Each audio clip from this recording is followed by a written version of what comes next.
अस्सलाम वालेकुम नाज़रीन, मैं हूं doctor Abdul mannan, homeo physician. आज हम बात करेंगे हाइपोप्लास्टिक यूट्रस के बारे में। ये किस तरह की बीमारी है, इसमें क्या क्या अलामतें होती हैं और इसके होने के क्या क्या वजूहात होती हैं और होम्योपैथी में इसके लिए कौन कौन सी मेडिसिन आती हैं। तो हाइपोप्लास्टिक यूट्रस जो है ये एक कंजेनाइटल कंडीशन है।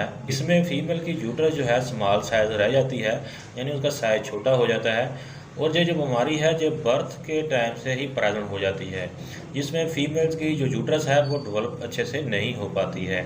और इसके साथ साथ वजाइना भी जो है छोटी रह जाती है। लेकिन शुरू शुरू में तो आप इसका कुछ कह नहीं सकते हैं कि आमतौर पर देखने में नहीं महसूस होता है कि आपको ये प्रॉब्लम है या नहीं है।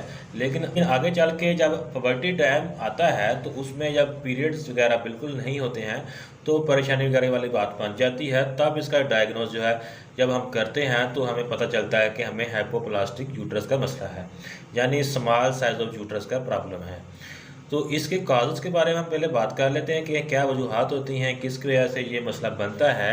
तो इसके होने की वजह मुख्तलिफ बीमारियां हो सकती हैं, जिसमें सबसे पहली बीमारी है MRKH सिंड्रोम। ये एक ऐसी बीमारी है जिसमें औरत की यूट्रस जो है बिल्कुल डेवलप नहीं हो पाती है, जिसकी वजह से जो है ये मसला बन सकता है। इसके अलावा वजाइनल में रिलेटेड और भी बहुत सारी बीमारियाँ जिसमें वजाइना भी छोटे रह जाती है। कई दफ़ा ऐसे भी केस देखने में आते हैं जिसमें वजाइना जो है बिल्कुल एब्सेंस हो सकती है। अब हम बात करते हैं हाइपोप्लास्टिक यूट्रस के सिम्टम के बारे में। इसमें हमें क्या क्या सिम्टम जो है वो दिखाई देंगे। तो सबसे पहले ये कंप्लेन होती है कि पीरियड जो है बिल्कुल नहीं आते हैं, यानी पीरियड जो है बिल्कुल नहीं होते हैं। इसके अलावा पुबर्टी एज में जो है मेंसेस वगैरह आने होते हैं तो वो बिल्कुल नहीं आते हैं, जिसको प्राइमरी एमेनोरिया बोलते हैं, वो बिल्कुल ऐसा हो जाता है। इसकी वजह से एब्डोमिनल पेन हो सकती है। इसके अलावा इनफर्टिलिटी हो सकती है, यानी पांचपन का मसला बन सकता है। और इसके अलावा जो है यूट्रस का साइज़ तो स्मॉल होता है, लेकिन साथ में वजाइना का साइज़ भी बिल्कुल छोटा रह जाता है, या फिर बंद हो जाता है, या फिर उसमें एब्सेंस आ जाते हैं। तो ये कुछ सिम्टम है जो कि आपको इस बीमारी में देखने में मिल सकते हैं। तो अब हम बात करते हैं इसके डायग्नोज के बारे में। उसमें क्या होता है कि हम उसका कुछ ब्लड टेस्ट वगैरह कर सकते हैं। ब्लड टेस्ट के साथ साथ आप MRI कर सकते हैं, MRI नहीं तो फिर अल्ट्रासाउंड करवा सकते हैं। तो ये कुछ डायग्नोज करने के लिए आप जो है टेस्ट करवा सकते हैं। अब मैं आपको बताता हूँ कुछ मेडिसिन जो कि बहुत ही इफेक्टिव हैं। अगर आपको हाइपोप्लास्टिक यूट्रस का मसला है तो अगर आप ये मेडिसिन इस्तेमाल करते हैं तो आपका मसला जड़ से ठीक हो जाएगा। लेकिन ये सारी मेडिसिन जो है अकॉर्डिंग टू सिम्टम और कंडीशन के हिसाब से यूज़ की जाती हैं। तो उसमें सबसे पहली और इफेक्टिव मेडिसिन है बोरेक्स।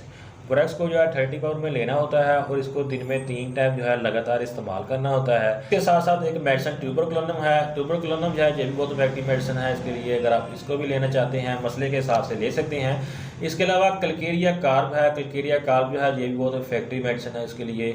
इसके अलावा CPI-30 जो है ये बहुत इफेक्टिव है। इसको भी आप कंडीशन के हिसाब से ले सकते हैं। इसको भी दिन में 3 टाइम ही लेना होता है।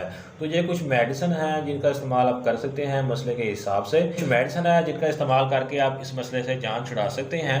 लेकिन अगर आप इसका इस्तेमाल करना चाहते हैं तो बिल्कुल आप केस टेकिंग के हिसाब से लें मेडिसिन, तो फिर यह मसला आपका जड़ से ठीक हो जाएगा।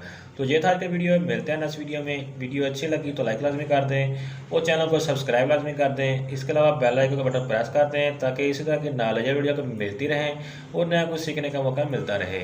अगर किसी को समझ ना आए तो कमेंट सेक्शन में मुझे मैसेज कर सकते हैं। मेरा व्हाट्सअप नंबर आपको वीडियो की डिस्क्रिप्शन में मिल जाएगा, वहाँ से आप मुझे व्हाट्सअप भी कर सकते हैं। तो मिलते हैं नेक्स्ट वीडियो में। Thanks for watching. अल्लाह हाफिज़।